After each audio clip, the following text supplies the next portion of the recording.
मूर्तिजापूर येथील राष्ट्रीय महामार्ग क्रमांक 53 नजीक असलेल्या प्रतीक नगर येथील संत गजानन महाराज मंदिरामागे एका घरातील वयंदाजे 22 वर्षाची मुलीची हत्या झाल्याची घटना बुधवार दिनांक 24 जुलै रोजी पहाटे उघडकीस आली आहे। येथील गजानन महाराज मंदिराच्या मागे वैशाली वाईन बारचे संचालक शुभम महाराज यांच्या घरात एका 22 वर्षीय युवतीचा मृतदेह आढळल्याने एकच खळबळ निर्माण झाली आहे। शांतिक्रिया प्रशांत कश्यप असे या मृत मुलीचे नाव असून ही मुलगी मुंबई येथून आल्याचे सांगितले जात आहे। तर तिची हत्या ही प्रेम प्रकरणातून झाल्याची चर्चा परिसरात होताना दिसत आहे।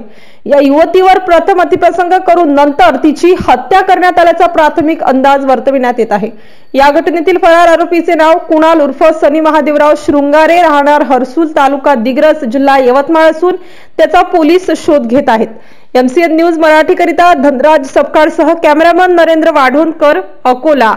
शुभम महाजन वैशाली वाईन बारचे मालक यांनी माहिती दिली की त्यांच्या राहत्या जागेत शांतिक्रिया प्रशांत कश्यप या महिलेचा खून झालेला आहे।